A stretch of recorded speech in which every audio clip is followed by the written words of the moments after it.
No idea, Rano. No clue what song or what movie is connected to this song, but it is Friday, so we got Tanya here.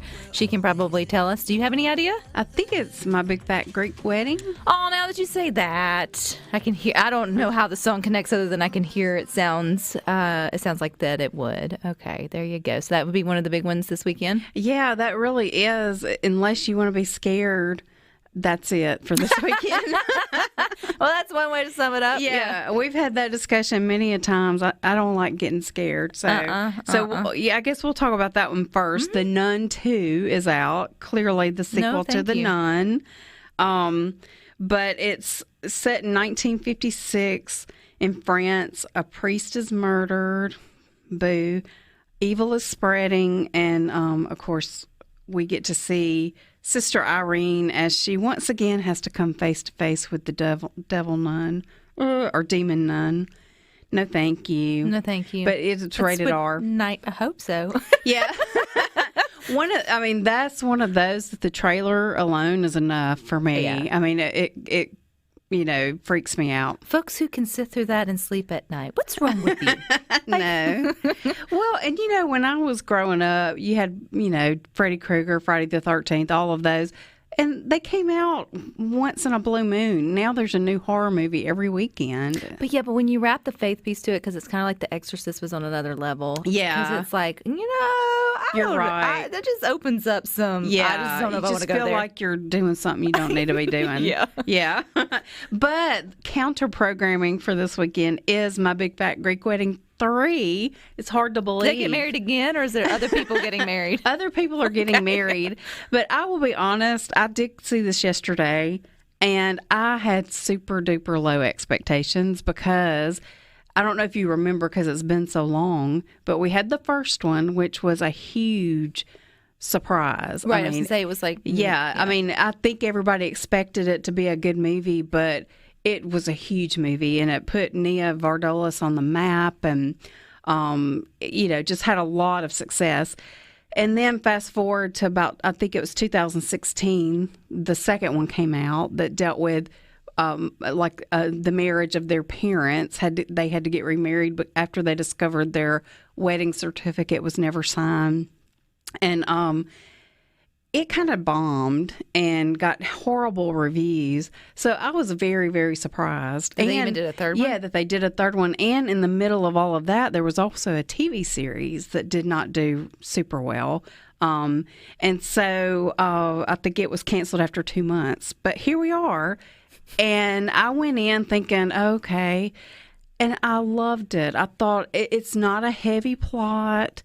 Some of the plot points are a little out there. But the heart of the movie is so big that I enjoyed every second of it. And let me just tell you, you need to go see this with a plan to go eat some Greek food. Absolutely. Either some before hummus, some feta. Or after, because food is front and center in this movie, as the other ones. But in this one, now Nia Vardalos, she... of course, is the star, but in this one, she's also directing. She wrote it. But her family, her father has passed away. The actor that played her father in the previous 2 movies actually has passed away. And so this was sort of a tribute to him. And before he dies, he asks her, his daughter, to go to Greece and give this scrapbook that he has made about his life in America and his childhood in Greece. He wants this scrapbook to go back to some childhood friends of his. And so that was her last promise to him, and that's kind of the premise of this. She and her husband and daughter and some of their extended family, her brother and aunt, they all go back to Greece for a reunion. And once they get there, the reunion's not quite what they thought it was going to be. And so they're having to struggle to try to find these childhood friends of her father's. But it's got so much heart in it. It highlights the importance of family. Like I said, it's not one of those movies that you got to pay close attention to. You can just go. I think it's a great girls' night out movie.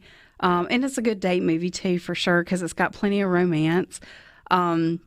But definitely, I think worth checking out, especially if you're a fan of this series. And it's one of those that you can go see without having seen the ones before. They kind of catch you up. You figure out who's who. What would be its biggest rival? Like in terms of even still out, like what would? Yeah, I'm thinking as far as maybe the Barbie movie. Still going strong? Yeah, it was number 2 last weekend. It brought in $13 million last weekend. Equalizer was number 1. Okay. But I don't think your average moviegoer that would want to go see Big Fat Great Wedding are probably not going to want to see Equalizer, maybe. But yeah, I'm thinking Barbie's its biggest competition. Which is crazy what we're still saying that. Yeah, I know. I mean, it's already up to $600 and something million, so domestically. So it's like almost double Oppenheimer now. Before, when it first started. Still out? It's still out too. Yeah. And I'm sure it will stay out because people are still going to see both of those. And Top Gun Maverick is out again. Some theaters are releasing it again. And an anniversary screening of The Shining. I mean, not The Shining. Christine is out this weekend. So lots of movies coming back. I like the re-releases. I saw somewhere where Jaws came out for like a split second too. Yeah. It's not out anymore, but it would have been appropriate for that time. And then what else was 30 years? Matthew McConaughey. All right. Oh, yeah. Dazed and Confused. And I was like, wow, that makes you feel real old. I know. And I think we'll see more and more of that. I mean, you're going to see things like, Taylor Swift's concert movie. You're seeing, stage plays in the theater. Is that due to the strike, though? Is that partly due? I think that might have already been planned, but I think as the strike continues, you're going to see more and more re-releases like we did during COVID. For them to stay afloat in that way. Yeah. What about streaming? What you got? Streaming, we have got that. I know we've talked a couple of times already about the Adam Sandler movie. Super cute. You Are So Not Invited to My Bat Mitzvah. That title is a mouthful, but I think it's so cute. But it is just picking up steam. I mean, everybody, it's so relatable. Yeah, everybody is talking about it, and I think a lot of the teenagers are out there watching it multiple times, So that one's still out there. You gave me the great advice to watch the George Foreman movie. So good. That's new on Netflix. Watch it. Yes, it's Watch with the whole family. And I don't say that often because Yes. I'm very stickler on, what we let Neely watch or should watch. But this is one you could sit and watch through the whole thing, and it's a great message for everybody. For sure. And entertaining. Like, it's not just a heartwarming. And it's another one that's going to make you want a George Foreman grill. They don't really talk that much about the grill in the movie, but it reminds you that it's out there.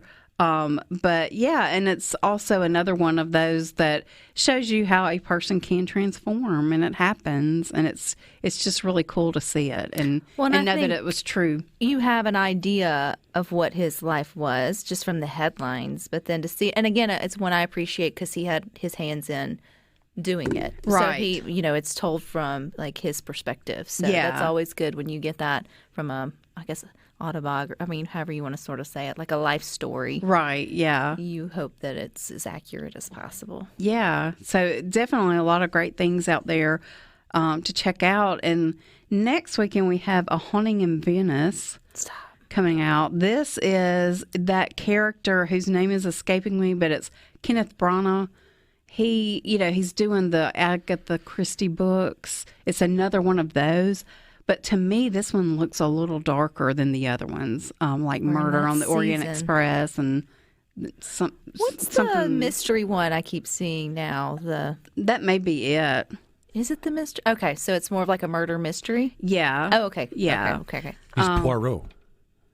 Say it again. Yes. Poirot. Yeah, you, not me. And then Expendables 4 is coming out the following weekend. And then the last weekend of September, which I can't believe we're already talking about the last weekend of September, but Paw Patrol, the Mighty movie. I feel like you'll be going to see that maybe. Yes. It's probably going to be on my agenda for sure. And then the two that I'm most excited about as of right now for October is the Taylor Swift Eras Tour. I'm going. I can't wait because I could not pay $5,000 for a ticket. You mean you could? And then Priscilla is coming out, which is 100% endorsed by Priscilla Presley. And she is like doing the tour with this like she did with Elvis. So it'll be fun to see how all that turns out. From her side of the story. Now, that one will be one to sort of catch and sort of see the two different, there's two sides to every story, and then there's the truth. So yep. There you go. All right, lots to get out and go see. Thank you, Tanya. But you guys stick with us. We got more for